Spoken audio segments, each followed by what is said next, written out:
Welcome to the Busies community by Life Photo and Design. Take time to connect, discover how you can grow, be encouraged on your journey, become intentional with your busyness so you can grow intentionally in your business. Welcome to the Busies. You know, one of the biggest things that you can learn for business in general, whether it's an MLM or a traditional, is that businesses bring solutions to problems in society. And then people pay you money for the solution. And so whether you're MLM or traditional, you have to ask yourself, what problem is this solving for people? And are they willing to pay for that? Your first impression is everything for potential customers.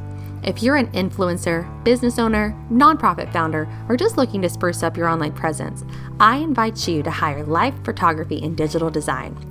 Life offers comprehensive media services such as business, event, branding, and product photography, as well as professional graphic design for your digital content and print media needs.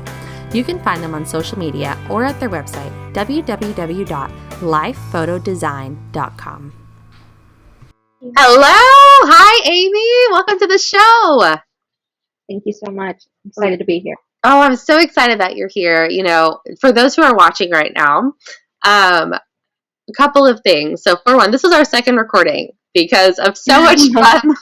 We went through this beautiful, awesome interview, and then we find out that the thing was messed up and we'd only hear one of us. And so I'm just so grateful that she gave me another chance to be able to come on and really just hear her heart and hear the wonderful wisdom that Amy has in terms of owning a business, being a mom, even her experience with something we're going to talk about today with a multi-level marketing business. And Amy, just again, thank you so much for coming again to the show. Thank you so much. I appreciate it. Absolutely. And so for those who don't know, this podcast is meant to strengthen mompreneurs in their journey to having a successful family and business. And so success does not mean perfect. Success just means intentional planning and then allowing God to do the rest. And so, our heart is to glorify God with everything that we do, including our business, and really steward what God has given us well in our children as well as in our businesses. And so I believe that is possible. It takes some intentionality, it takes faith, and it takes listening to the Holy Spirit, but it is possible. And we are proof of that you can have a family and a business at the same time and have health. And so today, Amy will be telling us about her journey of becoming a mompreneur. And we're going to talk about some different business types that are available to mompreneurs in the market right now that will be options for you to really see what have informed understandings of different types of businesses. And those will be MLMs, which are called multi-level marketing businesses, as well as a traditional business, such as an LLC or sole proprietorship. We're going to talk about those two, the pros and the cons today. And, we're just really excited to dive in. Are you ready? Yes. Yep. Wonderful. So I will stop talking now, and I want to learn more about you, Amy. So tell our audience, who are you? Where do you live? How's your family? What do you do? Great. So I am 32 years old. I live in Jacksonville, North Carolina. I'm from Charleston, really, for the past 10, 11 years, but I fell in love with the Marine. And so I got moved up with him to Jacksonville. We should be coming back to Charleston soon. I have two beautiful stepchildren. One is a 14-year-old boy, and the other is a 12-year-old girl. So I went from no kids, no husband, to husband and two teenagers, which was really overwhelming. And I work from home because I own Charleston Swim School. And it's basically a swim school that we have locations all over the place that we are partnered with, that we rent or lease. And we have 15 to 20 teachers who do swim lessons at these locations for people anywhere from 2 months old through adults. And we do private and group lessons. And I've worked really hard over the past 11 years building that to where now I just kind of run it more so remotely. All of my office staff is remote, and all of my teachers are just out in the field doing their thing. And so occasionally I'll come down and stuff like that. But for the most part, I am running it now from home. And so that was definitely challenging, going from doing that by myself to then having stepkids. Obviously, not as hard as any of you ladies with like toddlers and babies, for sure. But definitely, a little different than by myself. Wow. And I personally cannot imagine going from single living to like full marriage and teenagers. Like I was a youth pastor for 4 or 5 years, and like teenagers are tough. Like they're beautiful and they're amazing and they're so interesting. But oh my gosh, that season of life can be so challenging. Yeah. Wow. Especially when, they're not yours. So you don't know much about them, and you're, trying to learn it and figure it out. And you don't have all of the same authority and respect as a traditional biological parent and stuff like that. And so being a stepmom, you're kind of like the lowest on the totem pole out of all the adults in their life. But yet you have some of the most of the highest responsibilities. So it can be a little tension-y.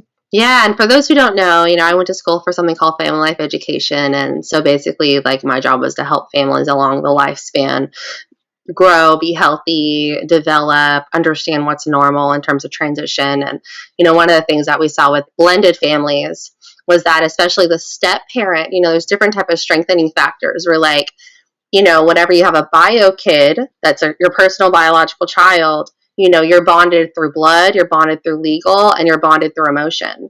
But whenever you're a step parent, it's much harder to have that authority and intimacy because you're only bonded legally. So you have to like build that emotional bond over time. And so a lot of times the bio parent that you're married to will have to come in and back you up and say, hey, when she says this, make sure that you're abiding by that. So like you work through the bio parent to get the authority for the step parent. And that's so challenging because especially in the church, we're taught, okay, mom and dad rule. And so when step parent comes in, they a lot of times feel like, well, I'm your mom now, or I'm your dad now, so you got to listen to me. And that causes a lot of conflict because the roles have changed so much in the child's life. Right. And so they're just like, you're not my mama, you're not my daddy, and it takes time to build that trust. And so it sounds like you're navigating a lot of that, and I just bless you on that journey. And I know God's going to give you wisdom and strategies, as well as Chris, your husband, because that's not an easy road, but God is the one that brought you into this family.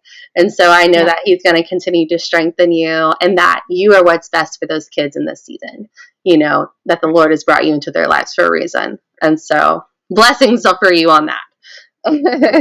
And so tell me, as a business owner at Charleston Swim School, that's a pretty big company, or mid-sized company at least. You have multiple employees or contractors, either way. To me, they're the same. Employees and contractors, you're multiple locations. And I believe you told me in the last one that you're the third highest rated swim school on the entire East Coast. Like, that's really amazing that you've built it up that much. And so you haven't always been in this traditional model on a large scale, right? Where did you kind of start in business? What's your history? Yeah, so my parents were business owners, and I would say they were business operators. There's a difference between business operators and business owners, but we don't have time to get into that, but they were operators. So I didn't really get to learn too much. To me, they were pretty much just employees that had a little more flexibility. That's kind of how it seemed.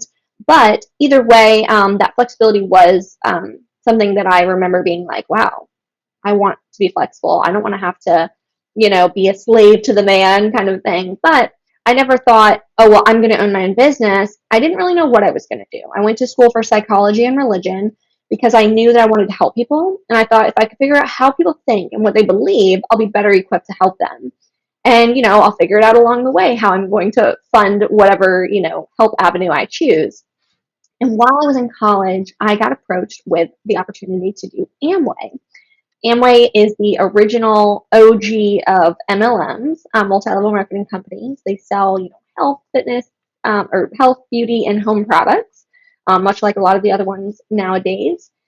And, it was, hey, like, build this on the side, make residual income, which I had never heard that term before. I was like, what? Residual income? Like investments? Okay, so I can build this up and then eventually have enough money to fund my dream of helping people, because helping people isn't a lucrative job, and so I was like, okay, I want to be able to fund whatever ministry I choose and whatever lifestyle I want, and this is a way that I think I could do that, and so I started really going hard with Amway. I remember in the beginning listening to all the CDs and the audios in my car, and they said on one of the audios, they're like, you need to give this a college run. If you want to be successful, you have to give it a college run. And what he meant by that was 4 years and the amount of money that you would spend on a college degree. And I was like, makes sense. So I ran as hard as I could towards that. I went to every business meeting, every conference, every phone team, all of the networking things, etc. Bought all of the products. I was super, super Amway. Yep. And so with Amway, what do they sell? I don't know much about Amway. Like I said, health, beauty, and home. So energy drinks, more so healthy energy drinks, vitamins, cleaners, makeup, stuff like that. And they have pretty good products. Yeah, and I still drink their drinks today. I'm hooked. Yeah, and so you believed in the product. You believed in the mission of the organization, which is very important. When you're owning a business or working with an MLM, you have to believe in the vision of the organization and believe in the product. And so, I can even attest a little bit to my own personal experience. I sold Cutco knives, which I still think are really awesome knives. And then I also, I sold for a brief time Mary Kay.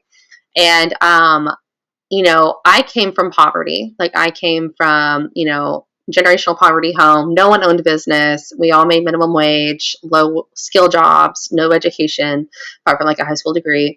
And so I was not exposed to the entrepreneur life. Like we were very creative. Like we were artsy, craftsy, resourceful. We repurposed things all the time as a family.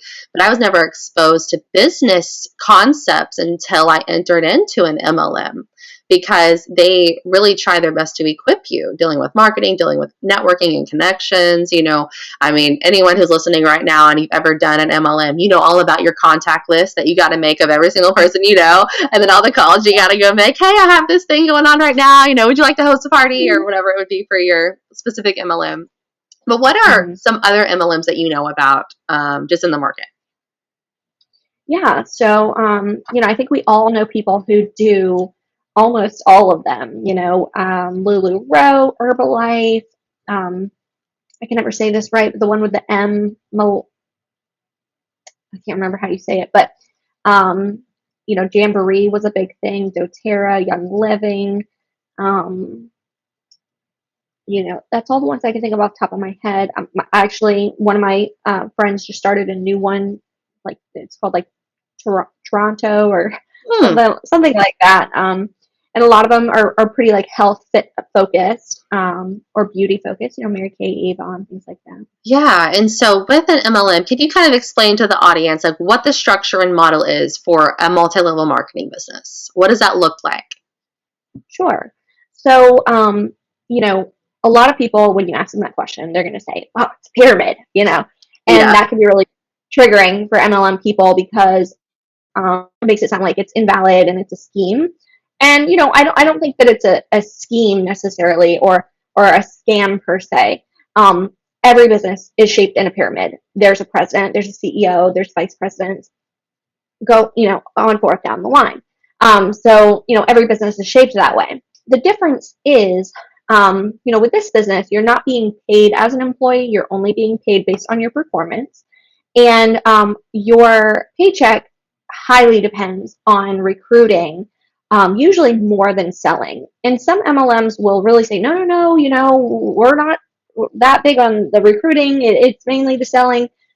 But if you really get honest with yourself, most of the time, you're just not going to make that much profit. I remember when I was selling Amway, and really it's like this with a lot of the MLMs, they say, oh, 10, 20% profit. And you think, especially if you've never sold products before or owned your business, like, wow, okay, That's yeah, a lot. that's a lot, that's not a lot. That's actually really bad. When you're an actual business owner, typically you buy things wholesale for about 50% less than what that you would sell them. Sometimes even you sell it 100 times more than what you buy it for. And so that's kind of the difference in like the profit if you were to actually be selling things as a traditional business compared to an MLM. And I think that there's also, it's a lot harder to sell products from an MLM because a lot of times people aren't familiar with them. There's always this kind of stigma of like, oh, well, do they really believe in this product, or are they just selling it to me because they need to make money or because they're in this MLM? It's like I never have to really talk people into buying our wetsuits, for instance, because their kid is cold. We sell wetsuits. They buy the wetsuits.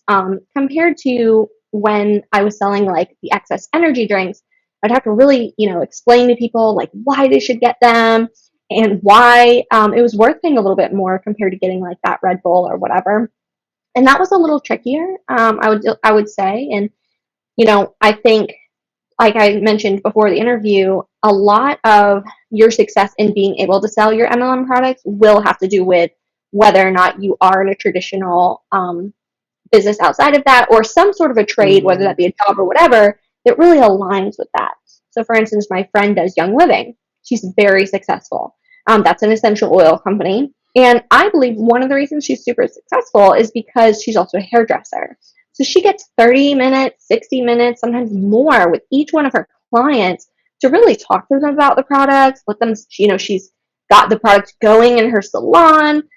Sometimes she may incorporate them in her, hairdressing. I don't know if that's how you say it, but so, she's passionate about it and she has that space and they're kind of connected, in a way. And that was what I was thinking would work for me as well. Like, okay, well, I'll just convince everyone in my, all my swim students and everything to drink these drinks because they want, but it wasn't quite the same as something like that. So, you have to kind of, you have to look at people who are very successful and you do have to factor in what is their sphere of influence. Are they an Instagram, are they Instagram famous? Are they already like an influencer? Are they already in a trade where people are looking for these types of product recommendations or not? Yeah. Like my friend sells books, but she's also a teacher. So that works really well for her in her MLM because everyone looks at her as an educational, consultant in a way. So they are more than happy to buy the books that she recommends. Absolutely. And I like that you talk about that, that could be a great complement to something you're already doing as a trade because, we do hear the success stories. Even just when we get introduced to an MLM, they'll say, well, look at this person. They've got their car in only 2 years, or they are able to reach these certain levels at a certain time. But we also need more information as to why. One of the biggest things that you can learn for business in general, whether it's an MLM or a traditional, is that businesses bring solutions to problems in society. And then people pay you money for the solution. And so whether you're MLM or traditional, you have to ask yourself, what problem is this solving for people? And are they willing to pay for that? And so when we're having to do a lot of education about a product, people where you have to awaken, right? So they're in like pre-contemplation. They don't even realize they need it yet. It takes more time and investment, to be able to get them to convert to a paying client or even just a believer in the product in general. And so that can work, but you have to understand that it takes more time. And in America, in the land of opportunity, we talked about this in the last recorded one. Here in America, we rate success based on how much time you are putting into something, not how much money you're generating. Because here in the land of America, there's so much opportunity that money is going to happen no matter what. And so it's more, how much time are you putting in for the amount of money you're getting out?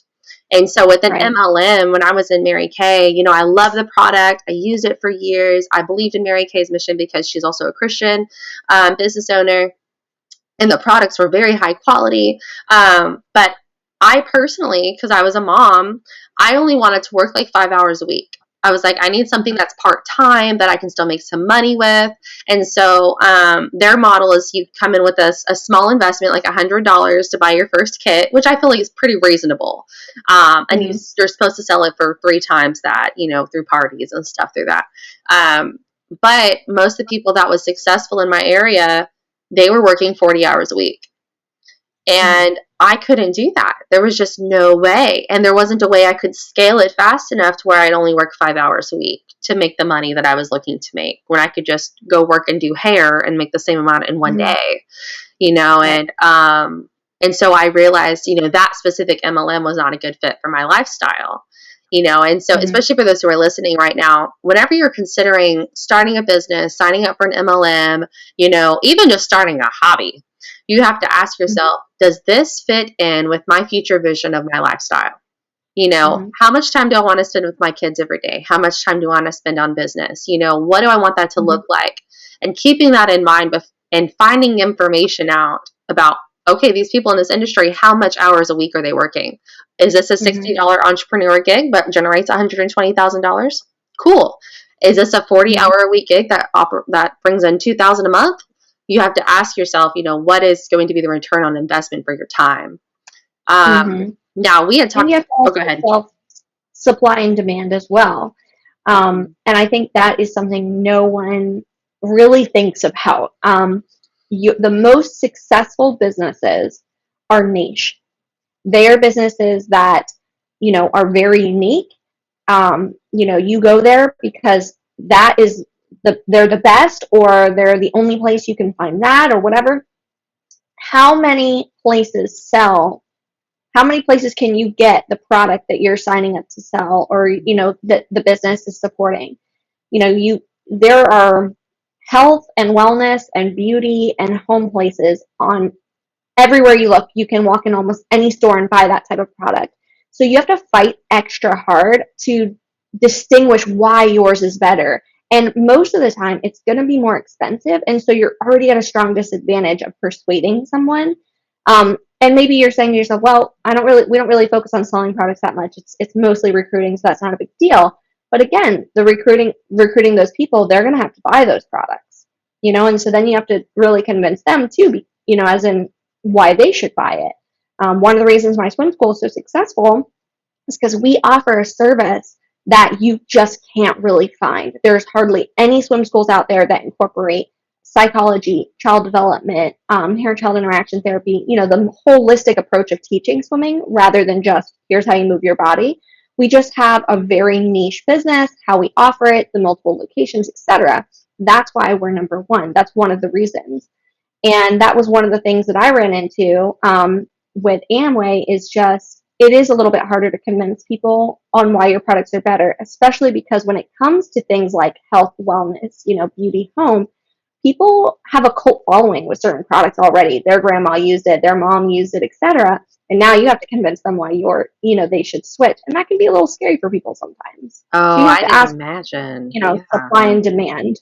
Absolutely. And, you know, here as a photographer in Charleston, like, this is photography central in America. Like, Charleston is the highest rate of capita for photographers, probably other than like California and New York. Like, and so it was kind of daunting coming into this market, because I was just like, how in the world am I going to separate myself as a photographer in this area? And so I did some market research. So, and you can also, for those who are listening, the Small Business Association, the South Carolina Small Business Association, they are a huge free resource that you can get connected with for your business, that will literally take you from step one all the way through your business and then keep you accountable in it. They will do market research for you. They'll give you connections to people you need. They are amazing. Shout out to them. I love them. But like, I had to specialize.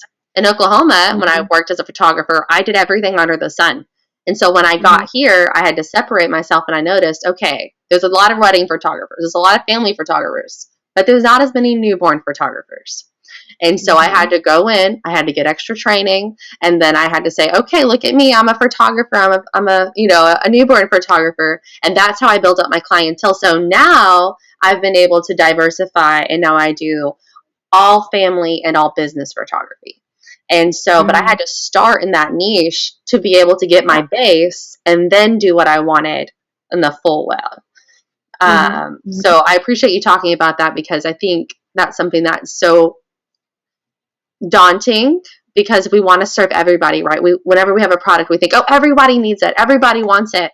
But when you focus, you're able to push through a lot faster than whenever you're diffused out and you try to push, Absolutely. Now, earlier when you were talking about your business, you started out saying, I want to help people.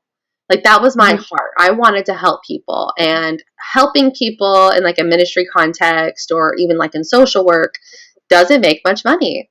I worked in nonprofit for a while, and we were hustling all the time to get funding.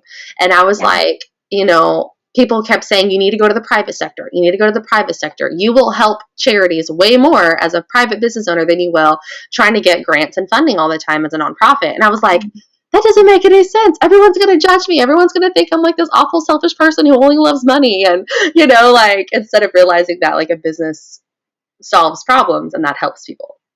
So with your experience at the swim school and as well as Amway, how have you been able to minister and help people through your business? Well, first I will say that, the definition of insanity is doing the same thing over and over again and expecting different results. I'm sure we've all heard that. And I had to come to a point in my Amway business where I had to ask myself, am I really gaining success? There was a lot of, I gained a little bit of success. I got some new customers, or I onboarded some new team members, and I would get, really shout outs over that, and a lot of empowering, and stuff like that. And it felt great, but at the end of the day, it felt like I was just pushing a ball up the hill and rolling back down, pushing a ball up the hill and rolling back down. And so and it was always like, well, if you'll just be more consistent, if you just work a little harder, then you would really be able to get that ball up that hill. And I just had to ask myself, if I haven't been able to get that ball up the hill in 4 years with the amount of consistency and hard work that I'm doing, is that really going to change? I worked my butt off to sell, 6 cases of excess. How much money did I really make from the time that I invested in that? And so I decided to take a break. It was too scary for me to quit, but I knew that I could at least just take a break for a little while. So, I kind of put it on the back burner. I said, okay, I'm just going to focus on my swim lessons for right now, which I was just kind of dabbling in. And that first month, I made more money doing swimming lessons than I had in the entire 4 years of doing Amway. And that was a huge wake-up call for me. I was like, whoa. Because the whole time I was in Amway, I was being told, this is the only way to be financially free. This is the only way to have financial independence. This is the only way to develop substantial residual income. During that time, I saw people who had reached the highest level in the company, Diamond, who would talk about how, they sacrificed so much and they delayed so much gratification. There were times they didn't bathe their kids. They didn't brush their hair because they were just working hard. They were just pushing through that business. And now their kids are a little older, and they've fallen out of qualification, and their business has crumbled because their business was built on so many people that they depended on, all the other business MLM owners under them. And I just think to myself, like, looking back on that, how that wasn't worth it to me, to not be able to really be there for their kids. And to have a business that can just fall apart like that. The thing about a traditional business is that, if you have a customer or something like that, and you're not a big fan of them, or they're giving you a hard time or whatever, bye. You can find more very easily. In an MLM, not so easy. If you have someone underneath you and they're just really, you can't like kick them out. You are encouraged to still pour into them and help them and all these things. And it's just so much more taxing. So anyways, going back to your question, I decided, okay, you know what? I think that I'm going to really just start to pursue the swim lessons. So I started to do that. Last year, we were able to give a check of $20,000 to the Formation Project in order for them to construct and open North Charleston's first and only human trafficking victim drop-in center, which was like a missing peg in the wheel of human trafficking in Charleston. These girls were getting picked up, and there was nowhere for them to get processed, nowhere for them to take a shower, get a hot meal, get resources before they were shortly released back onto the street with not knowing what to do or where to go. And so, that's just what we did last year. There's been countless other opportunities that we were able to take place with that, wouldn't have been possible with the money that I was making in Amway. It just wouldn't have. And so not just that, but one of my favorite parts of being a business owner is knowing that at the end of the day, there are several, 10, 15, 20 people who get to eat and pay their bills and take care of their kids because of the money that my business makes that pays their check. It brings me so much joy knowing my office staff gets to work from home and do what they love to do. And so, in the next 2 to 5 years, we will be set to be able to retire. So I'll be retiring before I'm 35, and the residual income that I've made from my business will catapult me into being able to live the lifestyle that I want, as well as being able to actually just do whatever ministry I want to do without stressing about, oh gosh, well, I'll take a week in the summer off of work and I'll go do a mission trip, but I have to work. I have to be doing my job and building my business. And with this, I'll be able to actually step away, have that financial freedom and independence to pursue ministry without worrying about the struggle of finances. Wow. And that is so encouraging to me, especially because I'm also a service-based company, and so that's like so encouraging to me that that's possible, even as a service-based industry, because a lot of times as a service-based company, you have to be present for the money to be transacted. And so time, like we mentioned before, time is still like kept. And so I'm diversifying right now to like get where I don't have to be present for specific things to make money. And it sounds like you've been able to accomplish that, through your employees, through your business staff, like you're out of state even from the business that you're running. And, it's still having the ability to generate that much income, and do you feel like that would be possible with an MLM? Yes, I think that it is definitely possible. I know people who have developed significant residual income through MLMs. I don't know a lot of people, but the ones that I do know, one thing that's always concerned me about it is that even when they're making a lot of money residually, according to what they're saying, they're still working so much. They're still driving the miles, making all the phone calls, going to all the meetings, because they have this culture that really depends on them. And if they were to kind of just peace out and go to a mountain somewhere, and do their own thing, their business could kind of fall apart. And so I always felt like what I would see in the success of an MLM wasn't what they were actually promoting. They were kind of promoting it like, once you get to a certain level, you can walk away, but you can't really. You're just so invested, you're so in it that I feel like you can't ever really walk away. And Mom, the kind of I'll be able to live through traditional business. So do you feel like in your experience and in your professional opinion, do you feel like there's like this false reality while you're in an MLM that's promoted by the companies normally? Of like what success looks like a false, like, oh, you think you're doing well, but maybe you're not doing as well as you think you are. I can't speak for every MLM, obviously, but with Amway, it was exactly like that. I remember, it'd be like, stand up if you made, 5 calls this week, stand up if you made 20 calls, stand up if you sold this much product. But really looking back at that, it was like, that just wasn't very much compared to what you should be doing. And really that amount of, or could be doing, yeah. And it wasn't even that much profit. It's like, even if, again, you sold, I remember they promoted this girl heavily once because she sold, I think it was like 100 lip glosses, which is a feat. I mean, they were like $20 a piece. But at the end of the day, she worked like so hard, weeks and weeks and weeks to get this. And I think her profit was like maybe $200. Oh, wow. And that was so heavily promoted. And it was kind of like that a lot, where it was just like, wow, look at this and look at that. But the reality is like those people aren't buying lip gloss every single month.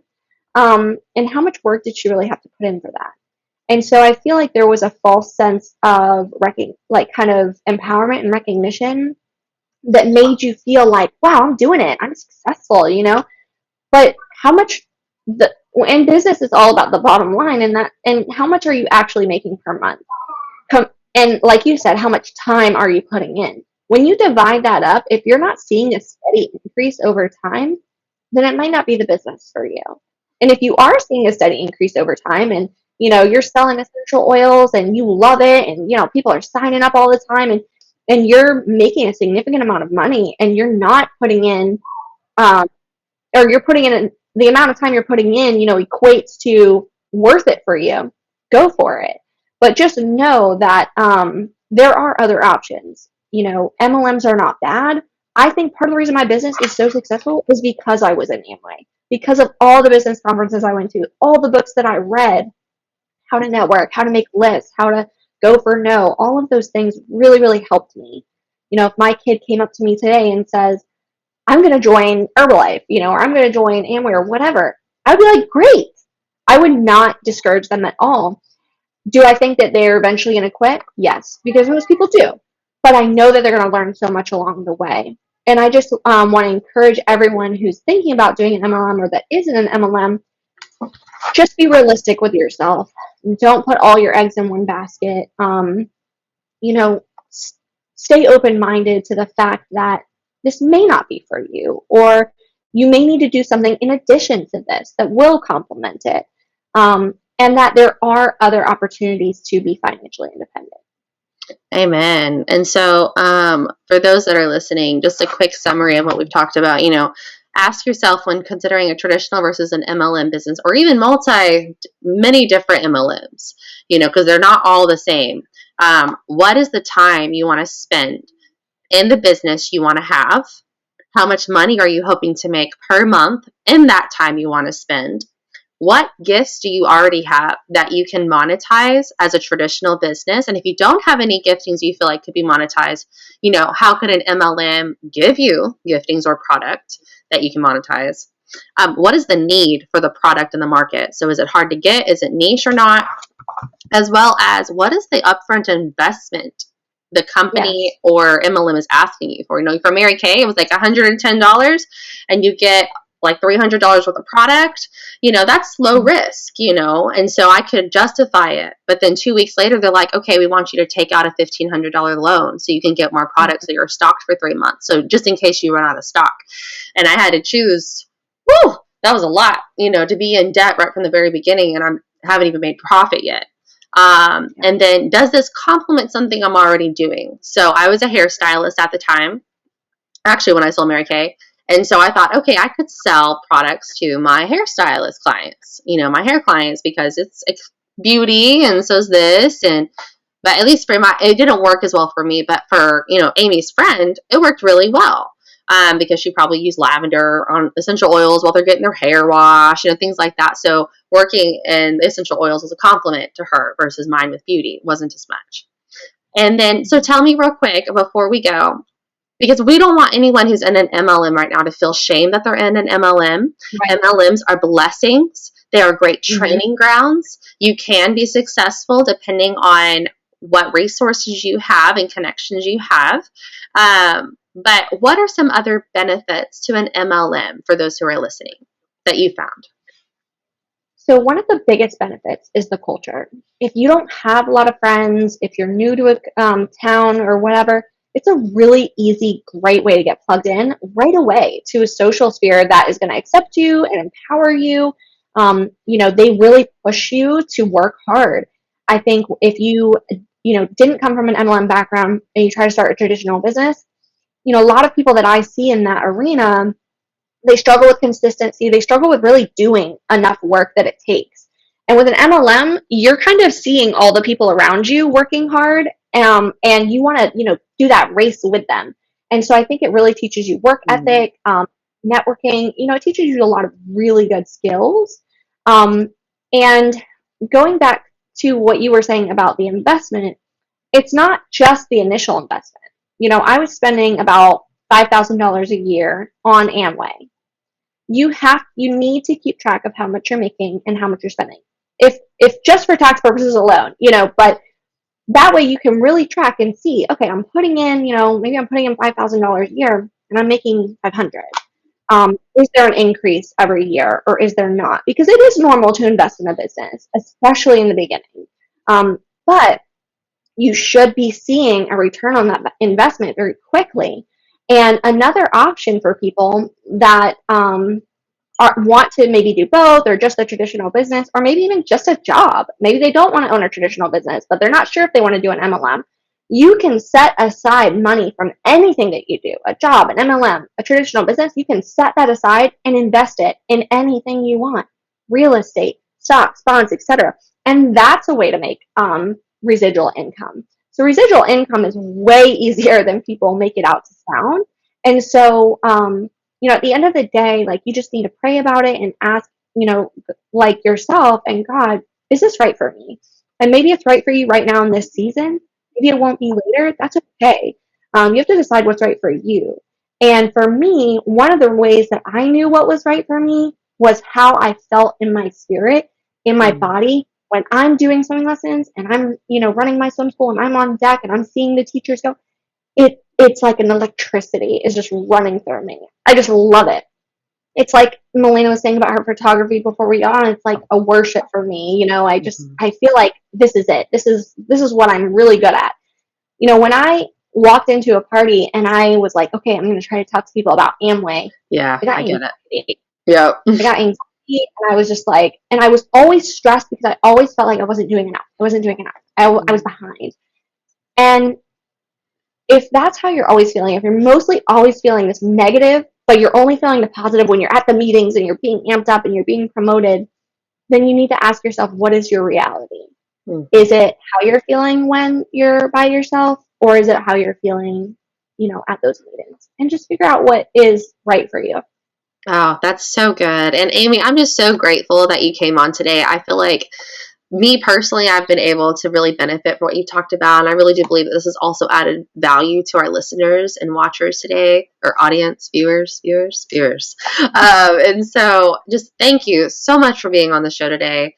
And thank you so much for, giving us a full perspective on the differences, between the two, and not necessarily that one's bad and one's good, but this is just your options if you're considering doing this in your motherhood. And so where can people find you, Amy? How can they learn more about Charleston Swim School? Yeah, so Charleston Swim School's website is just charlestonswim.com. If you want to reach out to me and you have more questions about the differences between MLM or even how to start your own business, you can reach me at mdamy@gmail.com. So that's EMDEAMY@gmail.com. And I know also that there is an amazing opportunity called the Builders Academy. Yes. That was coming up as well. So I know that's something that I'm sure you'll hear more about as far as being able to, learn more about how to build your own business. So definitely look forward to that. And we're definitely looking as well, for those who are listening, to partner with other businesses in the community for future podcast episodes, as well as if you want to share some of your wisdom in the Builders Academy. I really think it'd be a great community opportunity for people to connect and network, as well as learn and grow. And so, Amy, hopefully you'll join us there as well. We'd love to have you. And thank you guys so much. We just pray blessings upon you and your business and your motherhood. And we know that we will see you soon. Thanks so much for joining us. If you found us on YouTube, please leave a comment and subscribe to our channel. If you found us on your favorite podcast platform, you are welcome to subscribe to us, as well as leave us a review so other people can see how much this blessed you today. And of course, join us on Facebook, on the Busies Facebook group. There you will find resources, encouragement, blogs, events, and opportunities for you to grow in your business and connect with other women just like you. We can't wait to see you and help you turn your busyness into growth in your business. God bless.